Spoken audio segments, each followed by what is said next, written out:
Hello everyone and welcome to In Case You Missed It on the Insider Network, and as always I am joined by Tommy. Hello.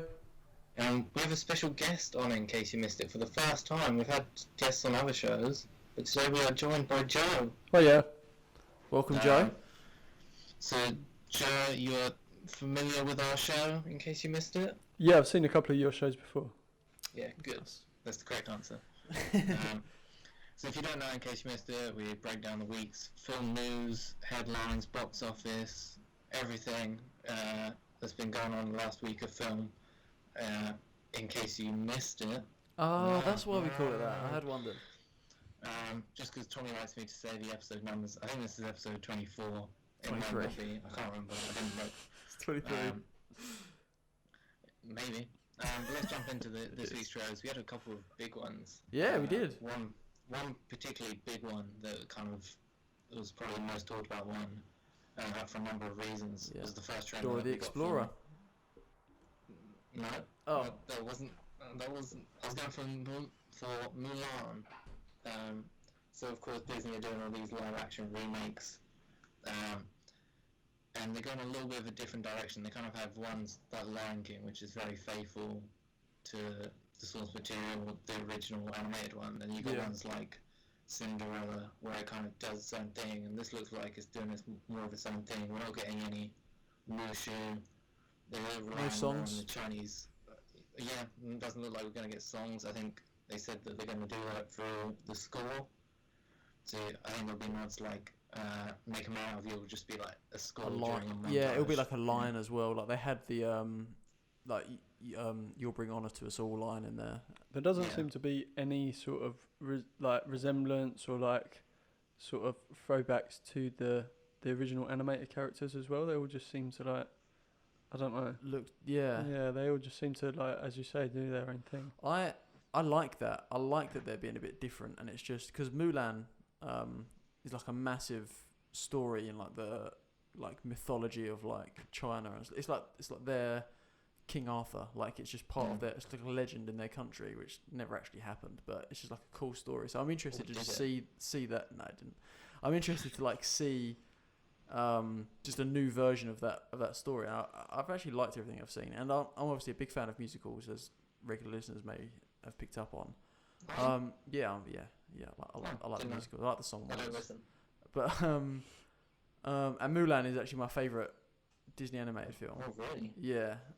But I'm still really interested in this. I'm still really on board, and I thought it was a really good trailer as well. Yeah, I mean, I'm really interested in what they do with it. This one, it felt like there was something missing from it. I don't know what it was. I wonder if it's just because I know the Mulan story already, and if I didn't know what was going to happen. I don't know, because it looked so much like a different film. I kind of had that same feeling. It didn't have any like oomph. It didn't have any. Yeah, it's just missing something. Maybe it's missing a dragon. Yeah, maybe you're right. But I don't know, it's difficult because obviously the reviews have now come out for Lion King. Yeah. So I'm going to touch on that a little bit, and it's not done particularly well, just to say the least. But I think part of that is because of the comparisons and how needed it was. I think there's something to be said for. I mean, they released a clip the other day of Hakuna Matata. Yeah. And it just looks creepy coming out of there, because it just looks like a real lion singing a song. Whereas which doesn't look right. Yeah, in Jungle Book you can kind of get away with that creepy aspect because it was a little bit creepy and a little bit scary, you know. Yeah. Slightly darker tone to it, whereas Lion King isn't really. Yeah, there's no human element to even anchor it down, which Jungle Book had. You know? And I think they had less. They had like 2 songs in Jungle Book as well. Yeah. Whereas this is like. It's going to have like 10 songs in it. And it also had Christopher Walken as a ginormous orangutan. Love that. Which was amazing, yeah. Yeah. And it was kind of just like Bill Murray singing Bare Necessities, like, kind of. Whereas this is like going to have like every song. Yeah. And it's just... I think the comparisons to the original are going to be... I think there'll be a lot of people who are like, what's the point of it? Yeah, well, some stuff. I mean, we've seen from the trailer, some stuff is shot for shot, like the tiny paw and the big paw print. Like it's just shot for shot from the original, which is, you know, we'll see. But to go back onto Mulan. So like every week we do yes, no, maybe, and like what if this trailer has sold you on the film? It sounds like a yes for you, Tom. It is a yes. It's a big yes for me, actually. I'm surprised at both of your reservations because it is a big yes for me.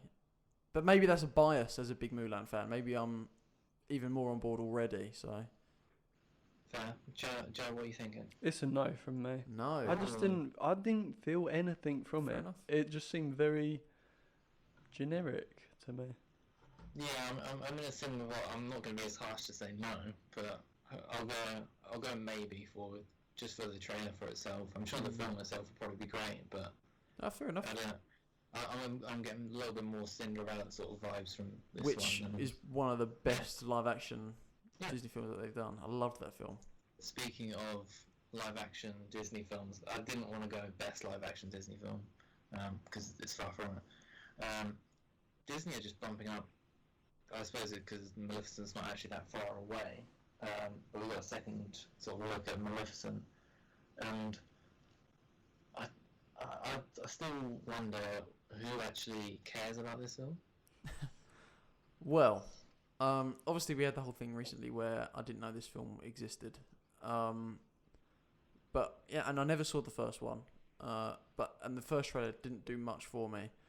I have to say, this looked like a really cool trailer. There's like a lot of really interesting stuff in there that I was, actually kind of all about. And it's like seeing the stuff at the end with like more of Maleficent's people and yeah, I don't know, Michelle Pfeiffer. Just we could start a whole Michelle Pfeiffer podcast just because she's amazing. Maybe that sold it for me heavily, but I don't know. I kind of liked everything I saw in this. It had like Frozen vibes about it. Yeah, I kind of got Frozen vibes. Yeah, I see what you mean. I think like the prequel like origin story thing, which I understand the first one was. Maybe that just was one thing, but I really like this. Like, no, this is what happened after Sleeping Beauty. I love that, and I love the look of the world, and I was really surprised from my thoughts going into watching this trailer to how I felt after I saw it. So straight away I'm just gonna say it was a yes for me. I was really surprised by this. Makes me want to go back and watch the first one. Joe, have you seen the first one? I haven't seen the first one, no. But this second one looks cool, and it's kind of making me want to go back and see that first one, just to see that world more. And like, I love in that trailer, like, especially at the end when you see like another one of her people. Yeah. Because I'm not familiar with like the films, but I get that she's like the Dark supposedly fairy the or something? dark fairy. I don't know what it is. Last of a race, Maybe. whatever, maybe. I don't know. Who knows? But yeah, that kind of enticed me. Yeah. I mean, yes. Yeah, as the only one who's watched the first one, I don't like the first one that much, and this trailer still didn't really do anything more for me. It's kind of more of the same, I think. Fair enough. Even though, seeing the other like dark fairies or whatever they are, in a way is kind of cool, but I don't know. I feel like it's just going to be generic. I don't expect anything new from this film. I feel like it's going to bomb big time at the box office. Michelle Pfeiffer. The first one banked, didn't it? The first one made it did. It grossed $1 billion. Maybe. I think it grossed $1 billion. I think it might have, but I don't think anyone cares. I think the audience, so the first one would have grown up a bit and isn't particularly interested. It skews a little bit older, so maybe it's trying to follow that. Yeah, I don't know. Potentially. Again, I don't really know what the market is for this because it's going a little bit more into the that's fair. into the darker sort of side of it. Yeah, when it's scheduled for October, is it? Something like that. September, October. It's a funny time because kids are back to school and stuff, so it's not really like hitting I suppose that it would be kids in the same summer. sort of time as. Do you remember Nutcracker last year? Not that anyone Oh watched yeah, it, no one but- saw that though, did they? Yeah, I feel like it's the same sort of thing. I think the first Maleficent had a summer release as well. Oh, they couldn't fit it in their schedule with Toy Story, Lion King, Endgame, Aladdin, Yeah. and then Star Wars. Like, when are they going to release that? Otherwise, Yeah. so Right. They've just dropped it somewhere and hope that it will make some sort of money. The next trailer that we got was a second trailer for Tommy's favourite Spanish teacher, Dora, and the Lost City of Gold. yeah. I don't know. I saw a lot of positive talk about the first trailer, and I know I was kind of optimistic about that at the time, if I remember rightly. And then this first trailer came out, I went, oh, I don't know. And then this trailer again, I'm like, oh yeah, it's a children's movie with the 10-second long fart joke at the end of this trailer. Oh my god. Yeah. Do you know what? I was kind of on board until that. I was just like, okay, it's like a kid's film. Like, do you know what? The joke at the beginning made me laugh when she was like talking to the camera like on the show, and then they did like a, why is she doing that? Who's she looking at? Oh, she'll grow out of it. Like that was funny. I like stuff like that. That was a good joke. Yeah. Then they kind of did like it's like Mean Girls with like KD moving from like the jungle to high school. It was like, yeah, that's kind of cool. And then it just turns into like a, fairly generic kids adventure film. I was like, yeah, okay, that would work for what it is. I'm not the audience for that. Yeah. And then they just did that. The fart joke at the end, and it was just and then they made like it was not about that. That really ruined it for me. Yeah. In fact, I'm going to a no just because of that last joke. Was the dumb joke. Yes, no, or maybe for the last bit. Well, I was trying to listen. Oops. Are kids really that dumb that like they're gonna find that fart joke probably funny? Yeah, really? Probably. Yeah. Interesting. Kids are dumb, man. Kids are dumb. When I was watching this trailer, I wish that it had gone, and I was thinking, well, why didn't this go for like a children's sort of Tomb Raider sort of vibe? I think that is what they're doing though, and that's what I was on board for. Like the whole like puzzles in the jungle thing. I was like, yeah, that's really cool and like fun and interesting. And then they just like put the dumb jokes in there, and it was just like, oh, you're losing it. Tries to blaze it too much as a comedy. That's difficult to do with some of the cast they've got, but. And the cast is great by itself, but yeah, it is. I think if it leaned less into the comedy and went more serious, I think it'd actually work really well. Yeah, I mean, if you have to, if I have either the joke at the beginning with like the she'll grow out of it thing, and the joke at the end, like I'll lose the first one to lose the second one if that's what I have to do, because you're right. I think it should either be an outright more like Jumanji kind of comedy, but for kids, or it should just be like say a Lara Croft for kids, not try and do both. Yeah. Yeah, I think that's why I'm an optimistic maybe. I don't know, something about it. I'm trying to be optimistic about it for some reason. I'm gonna land on a firm pessimistic no. Joe, where are you at with this? I'm gonna say no. It's just not for me. I'm not its target audience. It's silly, isn't it? It's silly. Yeah. So the last trailer we got is for Night Hunter. Yeah. What did you think of this? You got Henry Cavill, you got Ben Kingsley, Alexandra Daddario, bit of a crime thriller. We don't seem to see this sort of crime thriller as much anymore. No, it looked so. It gave me vibes of like Gone Baby Gone and like Zodiac, which are like two great comparisons to have for a film. So Prisoners as well. It just looked. It looked awesome. It looked so it just looked dope. Like everything that happened, I was like, yeah, that looks great. Yeah, cool. Henry Cavill like raiding a little. Oh yeah, Ben Kingsley just looks amazing in it. I would have liked to see more of Henry Cavill's character. I thought what you did see of him was really intriguing, but I don't think, for me, I didn't see enough. First trailer, so maybe we'll see more later. I think it looked great. I think it looks really, really cool. I'm really looking forward. Was it September? September, yeah. That's not far. September. That's not far at all. No. I can't wait to see where this lands. Yeah, we see quite a lot of Ben Kingsley in this trailer, which, don't get me wrong, he's great, but I'm in the same boat and would have really liked to have seen more Henry Cavill, just to see what is more of his character. Even Alexandra Daddario, you would have thought they would have used more of. The trailer kept twisting and turning. So at first I was like, okay, so like Ben Kingsley and like this other girl are like baiting paedophiles, and then he's castrating them chemically. That was what I was going for. And I was like, okay, that's cool. It's going to be about people trying to stop him, but like he's doing a good thing, but they have to stop him, like a vigilante thing. And that's where I thought it was going. And then they brought in this whole like split personality. What's the actual diagnosis? Dissociative identity disorder. They brought that into there, and there was this like. Then it turned into like Seven meets Split. I was like, what? This looks crazy. Yeah. I was actually all about it. I love that kind of crazy mix 'em up kind of stuff sometimes. I think that film will land well as well. I think the audience is out there at the moment with like a load of like streaming services having massive like there's such big followings behind serial killer and Yeah. like dark crime documentaries and stuff like that at the moment. People are intrigued by it. Yeah, I think I'll tell you what, this film's going to come out. It's going to make like no money. It's going to open to like $13 million domestic. It's going to It make doesn't like have a US release date at the moment. it's going to make like 25 million overall if it's lucky. It's going to find a really good audience after that, and it's going to sit on Rotten Tomatoes at like 80% plus. That's my prediction for it. I think it's going to do really well. I think it's going to be really good. Not quite find its audience in theatres, but just be one of those like cult films that people are talking about years later. I think it's going to be around there. One of those ones that like everyone talks about once it's on Netflix. Yeah, like how Nightcrawler was and stuff like that, where no one saw it in cinemas, but everyone loves that film and everyone watches it on Netflix. Yeah, I can see it being a cult film, as you say, man. People like grab hold of it once it gets its. Have you seen this? Have you seen this? Yeah, exactly. That word of mouth. Yeah. That can make a film. Oh, you know? 100% it can. That's what happened with Kingsman. Kingsman came out and made like no money its opening weekend. Kingsman. Everyone kept saying, see it. Stayed in the top 5 for like 13 weeks. Mm-hmm. Yeah, so yes from me, if you hadn't guessed from my excitement. Joe, where you at? It's a 100% yes from me as well. Best trailer of the week. And Mulan looked sick. Yeah, I know. I'm in the same boat. The only thing looking at its IMDb, I'm a little bit worried about some of the lack of stuff on there, but... Yeah, I don't think it's found a big anything. distributor yet. Which No. is interesting. Maybe it's who's producing it? Do you recognise anyone while you're on there? David Raymond, who is directing it. Oh no, that's not. He's writing it. Hold on.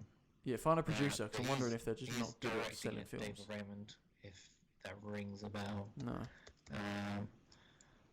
Producer, exec Peter Aiken, Steve Ashley, Is that just the exec? Who's the actual like exec. firm producer? Robert Ogden Barnum, Jeff Beasley. Has he got a lot Peter on there? Bevan. Okay, Yeah, it's got so it's been It's got so loads. to find its It has. I've never seen so many producers. really. So that tells me that to find its money, they've had to source this left, right, and centre, which means they've probably struggled to find a distributor because the distributor is not wanting to get involved with 1,000 contracts. Which means it's going to struggle to get a theatrical release. It sounds like, which is a shame. Yeah. But hopefully, someone like Amazon or Netflix just picks it up and drops it. Yeah, I can see that happening. Yeah, it feels like that kind of film, doesn't it? Yeah, it definitely does. Wow, that's a lot of let's executive jump into, producers. That makes me it think is it's so many. that makes me think it's like crowdfunded or something. Who are these people? Maybe. Let's see, potentially. There's so many. I've literally never seen any of them. I'm gonna look at the production companies. Who's the main producer? I mean, there's This guy. 5 production companies. There's one, there's a different distributor per company per country. Okay, And so it's one of the uploaded. producers was the producer of All Is Lost and American Ultra. And the other one, who's this guy? Yeah, this just looks like one of those films. Sin City. It's just one of those films that's been like thrown around everywhere. It's struggled to find its main distributor. We'll see. This would be one to keep an eye on because it looked great. So I just hope it ends up somewhere good. It wasn't at any festivals, was it? Anyway, it's a huge festival. Last year in I think it was LA. LA Film Festival. Okay. Not a big festival, but Yeah. But yeah, let's jump into these week's headlines. As we're talking, Henry Cavill, himself and Chris McQuarrie obviously worked together on the best mission possible so far, Fallout. They keep getting better. They do. And McQuarrie and Cavill actually went to DC and pitched a film, Man of Steel sequel, a while ago, and it was actually going to include the Green Lanterns, which is interesting. I've always been on board. I really like Chris McQuarrie and the work he's done with Mission Impossible. Yeah, such a talent. It's similar as what he would have done with the Man of Steel sequel, and to hear now that it would have included the Green Lantern Corps. I want to see that. I want to see what he would have done. As DC not really having a plan by the sound of it again. Yeah, I mean that's just. I feel like we talk about that every other week. I think I was most interested in the idea of when Matthew Vaughn was potentially coming on board to do kind of like a more hopeful, optimistic Superman. I like Man of Steel. It's actually one of my favourites of the DCEU. I think it probably is my favourite so far. Yeah, it's probably mine. I mean, I'm trying to think of another one I actually like.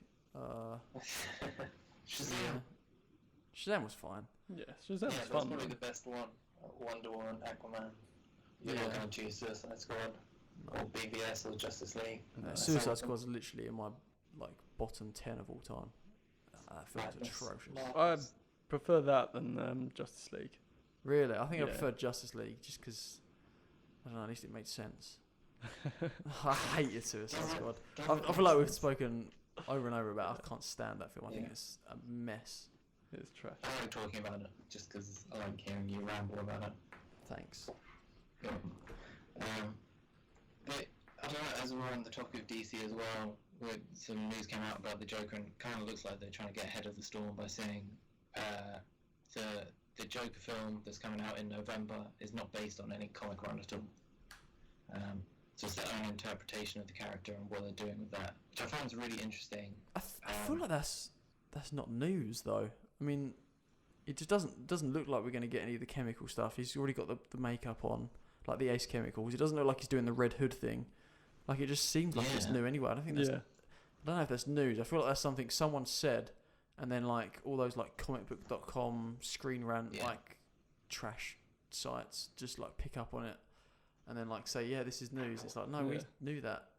We knew that. What are you talking about? Yeah, like you kind of just assumed that it was its own thing, even from like the first visual shots we got. Yeah. You know, you were like, oh, cool, it's going a different route. Yeah, not seen this before. This is new. Psychological thriller sort of route. Yeah, which is the way to go, I think. I mean, I've been pitching that since the start of the show, that DC should just bring out cool original stories that they don't have to connect everything. It's fine just to like have a new Batman in every film if you want. It doesn't have to be, Ben Affleck, and doesn't have to be, just bring out a film that you want to tell. If it's a young Batman, if it's a new Batman, old Batman, whatever you want to do, just tell a cool story and don't worry about that sort of stuff. Let's just get good storytellers and like get their cool iterations of that character. Because first and foremost, DC have got some great one-off stories, like stuff like The Long Halloween, even stuff like Red Sun, where it's just like crazy and out there. You couldn't do that in a shared universe. Just tell that cool story if you want, or let someone tell their version of it. Let Marvel do their shared thing. And I've said this from the beginning as well. DC stands for Detective Comics, where all it was Batman, and then that was so successful, they was able to buy Action Comics, they was able to buy all this other stuff, the Green Lantern stuff from all these other places, and they assembled them together after the fact in a shared universe. Marvel always started out as a shared universe. Reed Richards' lawyer was always Matt Murdock. Peter Parker was always pals with the Human Torch. Like it was always meant as this like big shared universe, and it just kind of it's in its DNA. DC isn't necessarily like that. There's some great stories that are like that have come from that, but it's just not inherently in its DNA. So I think they could just go crazy and go wild and do stuff like the Joker. That's what they need to be doing, I think. You're right. DC has got have had so many creators of their characters and stories over time, whereas for such a long time Marvel was literally just Stan Lee and Jack Kirby. Exactly, and Steve Ditko for a little bit, Yeah. Like just give me, I don't know, Batman Beyond with Clint Eastwood as Bruce Wayne. Like give me some crazy stuff like that. Oh my God, I'd love to see that. Yeah, that would be crazy. That would be crazy good. I'd love that. I've heard some interesting mixed things about Joker. There's like one thing I won't say that I heard that is a little bit of a spoiler. So, but the other thing is that it's just 2 hours of the Joker looking in a mirror. Pretty much. That's fine. It's a lot of him, Joaquin Phoenix, looking in a mirror. Okay. Which kind of, I don't know, worries me a little bit. Have you seen Her? Love Her. I've got a feeling it's going to be not obviously because it's Joaquin Phoenix, but I feel like it's going to have the same sort of vibe. It's going to be a bit more... Different tone, but same sort of vibe.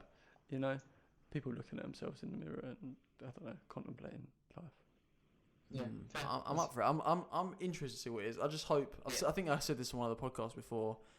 I'm just getting worried that it's going to be like how people watch Fight Club and they think the message of that film is to become a terrorist, not to not become a terrorist. And it's just where the people are like dumb. And it's like, how like Always Sunny in Philadelphia is like a satire on how dumb these people are and how stupid they are. And then there's some people that watch it and are like, oh yeah, like yeah, I have the same like thoughts on gun control as like Frank does. It's like Frank and Always Sunny has these. And it's like no, they're taking the piss out of these people. Yeah.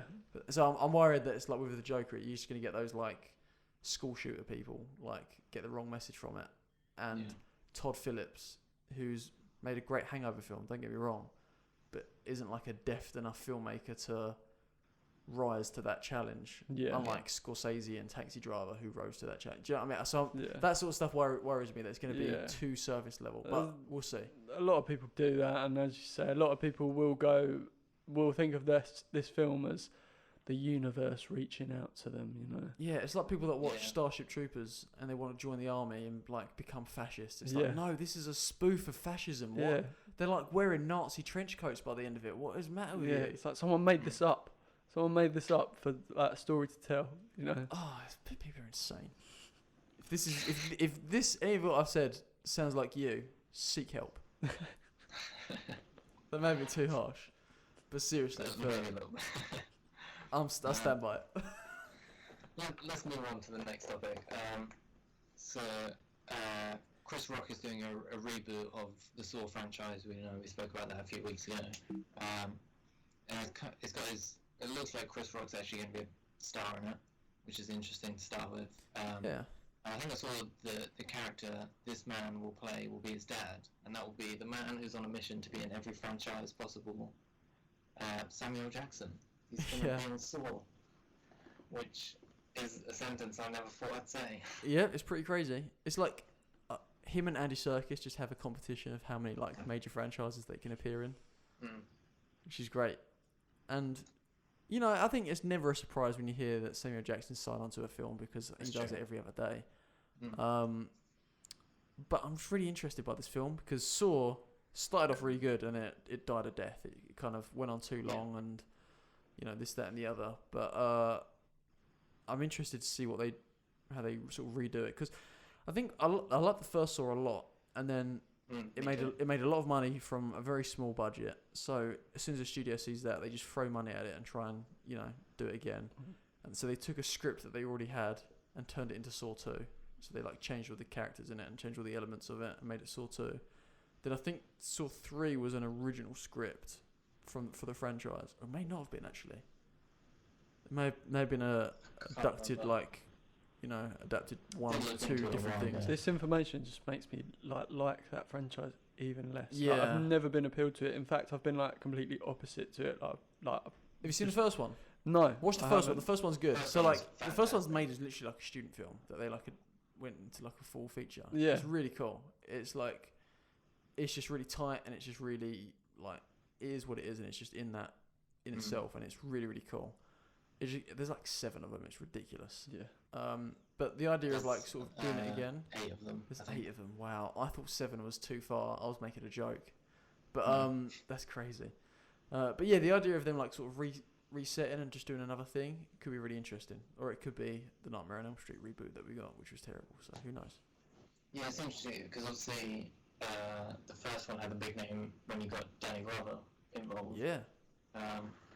So I kind of look at this in the same sort of way as that, and I don't know. Get Danny Glover back. Yeah, that'd be cool. I love Danny Glover. But seeing a name like Samuel Jackson being part of this franchise, it not only looks odd, but it feels like maybe they're doing something big, they're doing something different, and perhaps going back to more of that crime sort of franchise that it started as in the first film. Yeah, because the first one was from the point of view of the detectives and like the victims. It and then it just became about the criminals, and it's just it just felt strange. It felt like they'd watched the first one and got the wrong message from it. It felt like what we was talking about earlier, where they like didn't get it and was like, oh yeah, everyone who loved this film loved the gore. Let's up the gore and like let's up the villain, and it's like no, that's not what we liked. We liked the cool mystery unraveling itself. I don't know. Yeah. Putting a name like Samuel Jackson to it is great appeal for the other people that aren't really on board with the Saw franchise. Yeah, people like you're gonna be like, oh, Samuel Jackson, nice. Exactly. Yeah. That's probably the most surprising bit of news that we got this week. Maybe not surprising in some ways, but the Big Lebowski is getting a spin-off. Jesus Rolls. He's coming 2020. Yeah, so here's the problem I have with that, and it's quite big. The Coen brothers hate this idea. They didn't sign off on it, and I think the studio took it out of their hands. Yeah.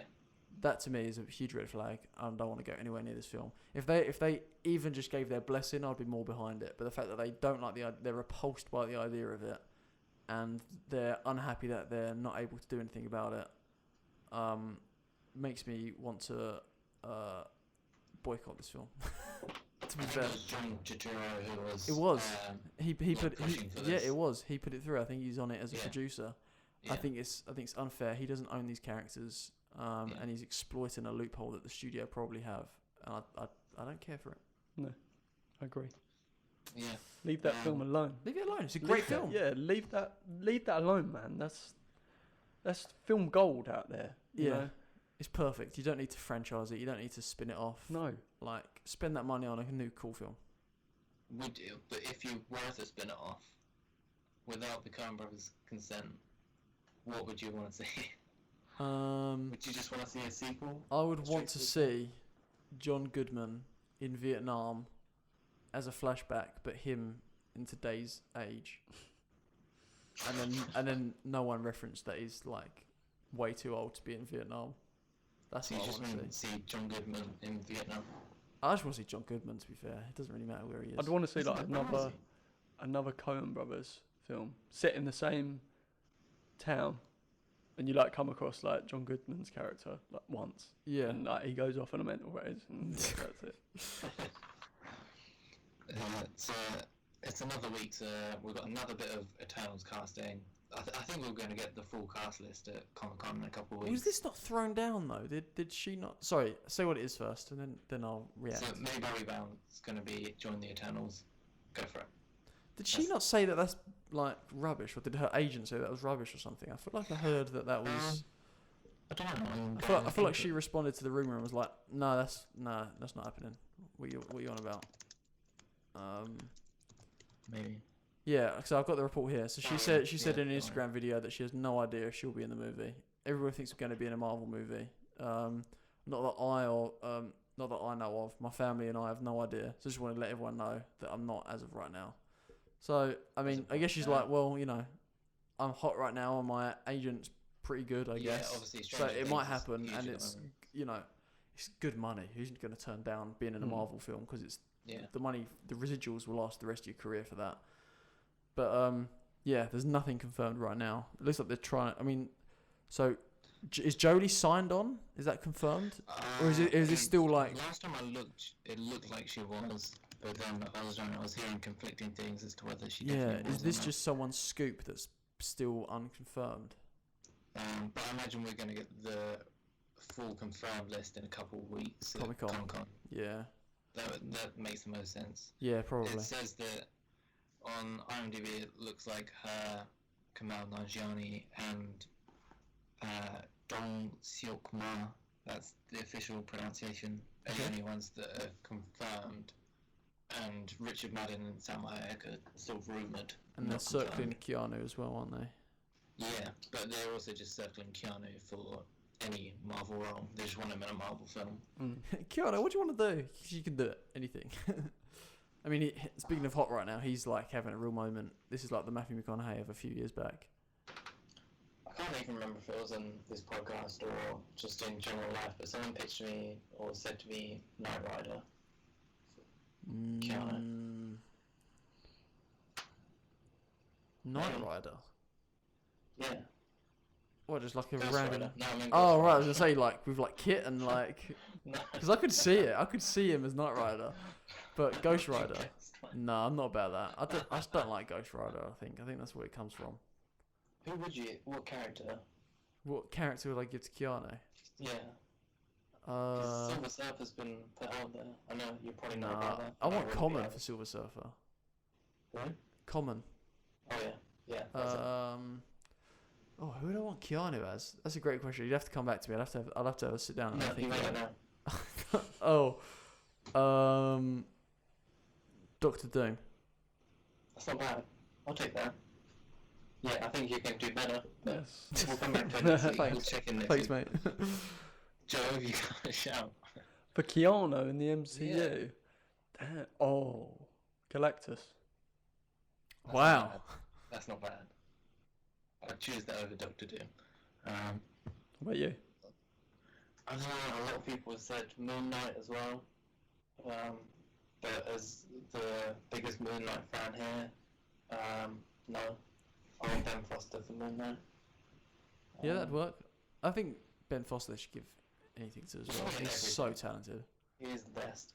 Who do I think Keanu should... He should be John Wick. John Wick should be in the Marvel Universe.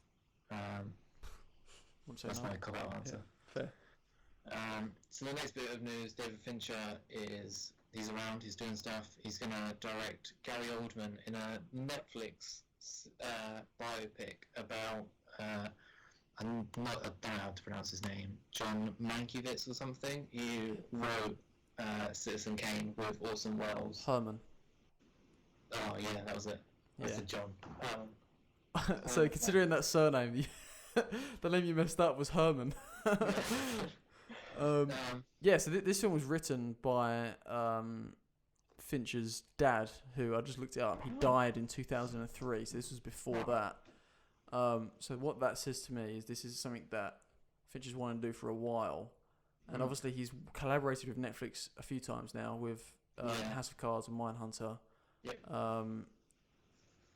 So it looks like they've just given him a load of money to make, just kind of what, is happening with like The Irishman and stuff like that, where it's like Netflix have just got loads and loads of money now. They don't know what to do with it.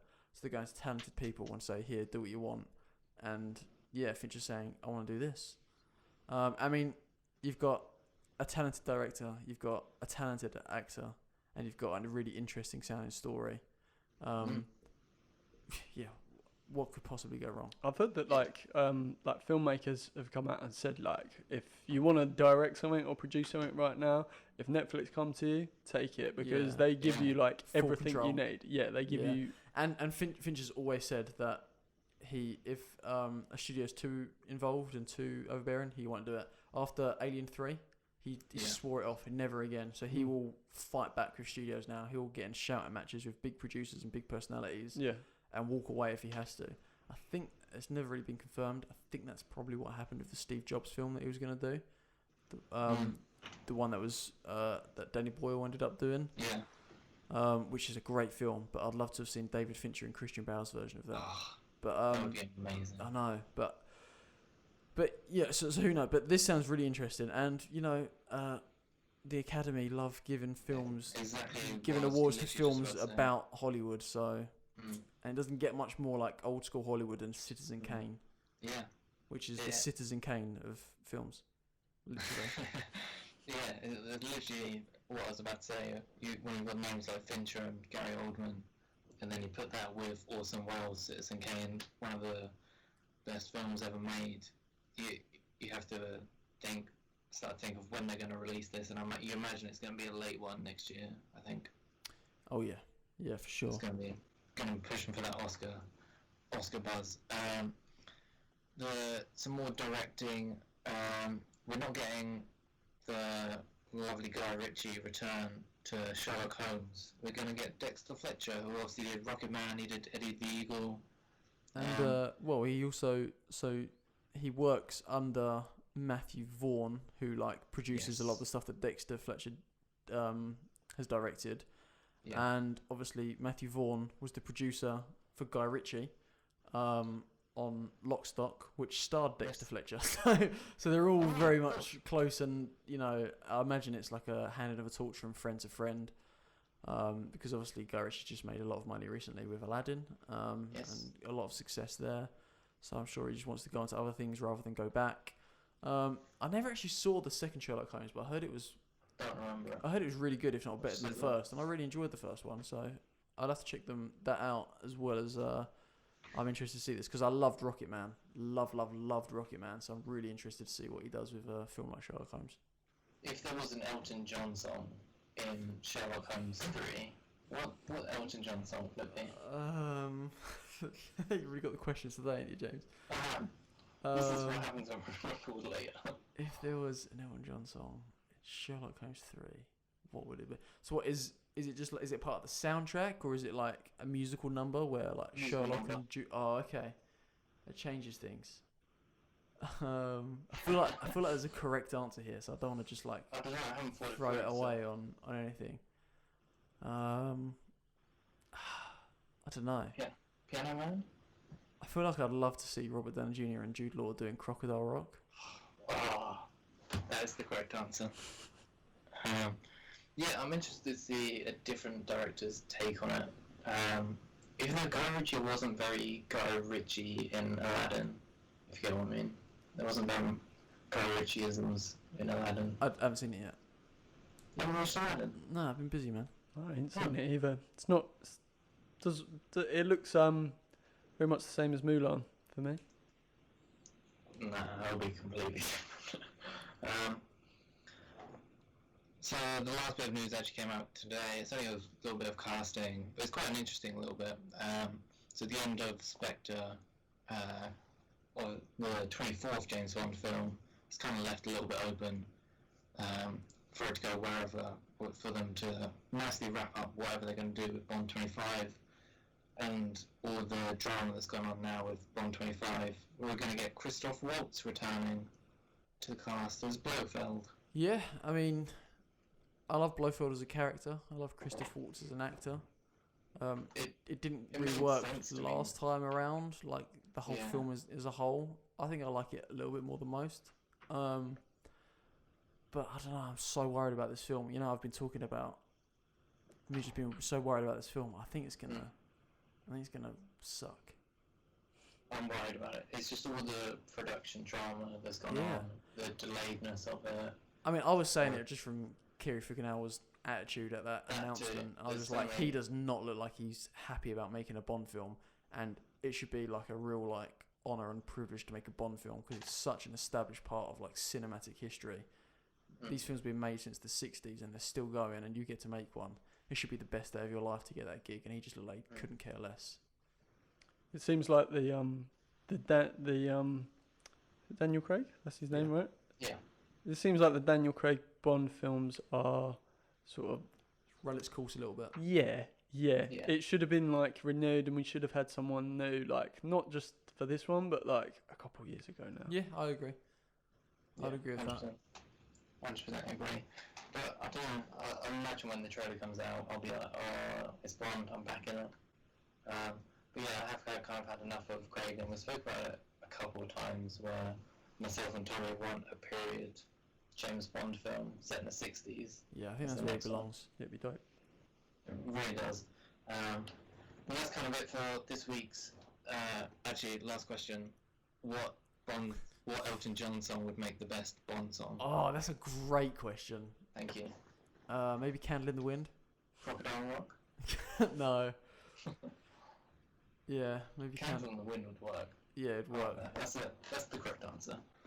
When you asked that about Sherlock, all I could see was Robert Downey Jr. singing "Candle in the Wind." Really? I'd pay to see it. Have you heard he released an album? What? Robert Downey Jr.? Well, you two clearly didn't watch the Robert Downey Jr. in Focus because I mentioned it in there. Yeah, he released an album. I don't know. It's meant to be rhetorical, guys. I was more asking the audience. You guys are supposed to have both seen that video. I have. Yeah, I have. I just, Yeah, of course you have. Yeah, you got to release an album though, didn't you? I've slept since then. I've been too busy working on my own in Focus. Uh-huh. And just being ill, to be fair. Yeah. Let's go into last week's. Yeah. box Okay. Yeah. office. Let's do that. So we've been keeping score all the time. So Alright. after last week's box office, you've caught up. You've tied it up. It's 2-2. Yeah, I don't know. I feel like I would have been up if we'd been tallying all 22 episodes, but I don't think so. But we'll Yeah, never right. know. well, we could find out. No, we can. So Let's we've look got at last week's box office. We have Aladdin come in at 5th place with 7.5 million. Annabelle comes home in 4th place with 9.4 million. Yesterday staying at 3rd place with 10 million. Toy Story dropping from 1st place to 2nd place with 33 million. And Spider-Man coming in a little bit short of what was predicted, but a nice healthy 92.5 million. Yeah, I thought it was going to be a little bit more, but Yeah, I think the problem is people aren't talking about the average moviegoer sees 2 to 3 films a year. And I think a lot of those people have, because there's been a lot of big sort of tentpoles this year, particularly obviously Endgame. So I think a lot of those 2 to 3 a year moviegoers may have already spent their movie money already. So I feel like I've done 2 already, and like, oh, maybe possibly we'll leave it a bit. And they may have thought, right, Infinity War was great. I've got to see Captain Marvel before I see Endgame because that's out first, and now I've got to see Endgame. So that's it. You know, it always surprises me the amount of people I actually have spoken to, about like MCU films and been like, yo, have you seen this yet? And they've said, oh, but like, do I need to see this beforehand? Do I need to see this beforehand? And a lot of the films, you kind of do need to see the films beforehand. There's some that you can you can miss out. Thor: The Dark World. But they reference it pretty heavily in Endgame. Yeah, but like you couldn't see Spider-Man Far From Home without seeing Endgame. No, you could not. I think that holds a lot of people back because they're like, I'm not going to go see it because I've got to watch a 3-hour film. Having said that, it still made like 92. It's that weird thing where like in a vacuum, it's like a lot of money, but like when you compare it to all the other Marvel films, it's not a lot of money. I'm just looking up how much it's made overall, because like people forget that by that point it already been out like 5 days anyway before it got to the weekend. Most people see it at the weekend though. It doesn't make much money during the week. Yeah. Let's have a look. Yeah, find out its worldwide total as well. Yeah. Because I think it had a pretty simultaneous release worldwide. So domestic so far, as of recording day, has made 229 million. That's good. Domestic. Domestic, yeah. Worldwide has made 600 million. Oh yeah, that's fine then. That makes fine. It's gonna make $1 billion. Yeah, 100%. Yeah. Which is interesting because it's a little bit of headline talk, but it kind of ties into box office as well. But there was a little bit of a rumor going around that someone saw that part of their emails, that part of the deal with Marvel and Sony was that Far From Home had to make $1 billion, otherwise the rights go back to Sony. Oh really? They don't even really own the rights though, do they? It's kind of like a weird lease deal, right? Just like they've loaned him in for 2 years. Yeah, because I mean, Marvel don't own the rights to Hulk. Yeah, that still sits at Universal. Oh wow. They pay Universal. That's why we've not had a solo Hulk film. Yeah. They pay Universal every time they use him in an Avengers movie or a Thor movie. That's right, isn't it, James? Yeah. Yeah. But then everyone's come out, and I think Kevin Feige and Mark Ruffalo have both come out and said, I don't think Hulk would work by himself anyway. Which they would say anyway, but they would I say don't that. think Mark Ruffalo's MCU Hulk would work by himself. Maybe not anymore. Not the direction they're taking with him. No, they could have led that way though. They could have set something up. I loved like the first they could have totally done like Planet Hulk. Yeah. Instead of doing what they did in Ragnarok. Yeah. They could have done that the other way around. That could have been a Planet Hulk film where Thor dropped in. But it's interesting to see. Like, I don't know how much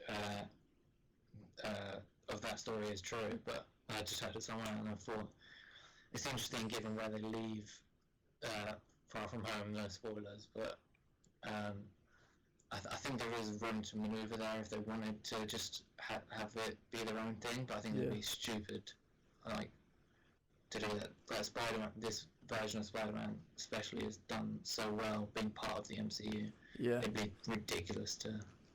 The backlash that Sony would receive would result in negative financial implications for them. So I don't think they'd do that.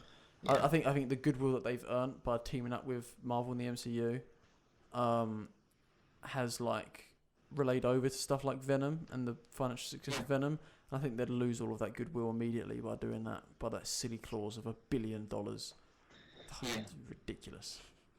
Which I don't know if a Spider-Man film has ever made over $1 billion. I'm gonna click on box office. What did Homecoming do?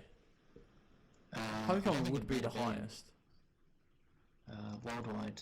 No, Spider-Man 3 is the highest. Wow, that's crazy. Which is it literally only by 10 million. Oh, okay. From Homecoming.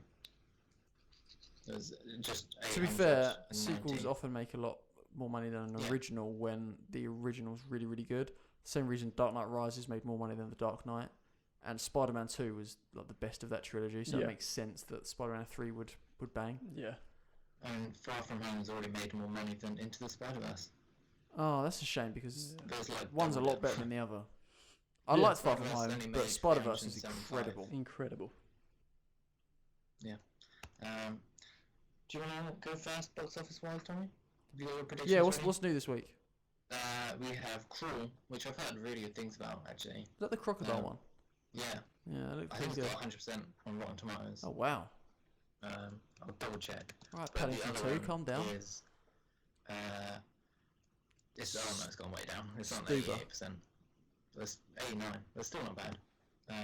The other one we've got coming out is Stuber, which is the Dave Bautista, Kumail Nanjiani, Uber one. There are two new releases this week. So, at number 5, I've got Yesterday. Probably making head or heart. Probably making about 6 million. Interesting. Number 4, I think Cruel at about 10 million. I think Stuber is going to go a little wider at 11 million, but it could go either way with those two. Really, really good. And then I'm going to put Toy Story 4 at number 2 with about $20 million. And then number 1 again is going to be Spider-Man Far From Home, but it's probably going to have a drop to about 48 million. Oh, we've got very similar lists. Have we? Yeah. Okay. Joe, do you have a list? I do not. Okay, don't worry. We'll just have a competition between me and Tommy then. Yep. So my list is very, like I said, very similar. I have Yesterday down at 6 million. Oh, wow. I put Stuber at 4 with 12 million. And then I put Crawl at 3 with 14 million. If you got I just went with that because I think, having just watched Midsummer and Annabelle, I feel like there's a market there for a really good horror film to get horror movie audience out. I think Dave Bautista's got a lot more star power than people give him credit for. Right? He's not The Rock, don't get me wrong, but people love him in Guardians, and people love him on Twitter and stuff like that. He's got a good personality that people are... It's Bautista, man. Yeah, people are drawn to that now. I mean, the wrestling fans as well, and that's not even mentioning Kumail Nanjiani's like upcoming credibility as like a comedic actor. So I think it's just gonna edge it. Dude, we saw like a woman turn up with like 10 DVDs in her hands of Dave Bautista's all-time greatest wrestling moments to the Guardians 1 premiere. Man's got fans. Man's got fans. Well, I'm bumping it down. He hasn't got a fan in me. You should see his DVD. Number 2 film, Toy Story 4, which I put at 22 million. Okay, a little higher than me. What did you have it as? 20. Yeah, I'll be close. I'll put Spider-Man at 50 million. Oh, yeah, Alice is very, very close there. Very So similar, it's all going to come down to Stuber and Crawl. Yeah. But that is it for this week's In Case You Missed It. What have we got coming out this week? We've got In Focus coming out on Wednesday. Mr. I'm not going to say it. Yeah, don't say it. Let's just wait. It's a Mr. You wrote it. You've got that much. Oh. It's 50%. But be sure to check out our YouTube and socials everywhere for that. What did we have during the week? We had In Development. In Dispute. Yeah, In Dispute. Oh, it was a good one. It was the 2015 awards for the 20. Yeah, we have been hyping it up because I disputed like everything and I went a bit mad. Yeah. But you know what? They got it wrong that year. I stand by everything I said. But go and check out why the reasons behind Tommy's disputes. You can find that on our YouTube and everywhere else. In Focus coming out during the week, a good one, hopefully. So go and check that out on Wednesday when that drops. Go and check us out on YouTube, Spotify, Apple Podcasts, as it's now called, not iTunes. Yep. Go and follow us on Facebook. Go and follow us on Twitter at Insider Network _. Follow us on Instagram at Insider Network. Oh, we've got a new giveaway coming up in just 2 weeks' time. So listen out for that. Ooh. So we've got that coming up. So listen to the show to find out when and where you could win that. Joe, thank you for coming on. Thanks for having me, guys. It's been the first official guest of In Case You Missed It. I am honoured. Where are you on? Are you on Twitter? If people want to follow you there. I'm not on the Twitter, but I'm on Instagram. Reanimated.joe.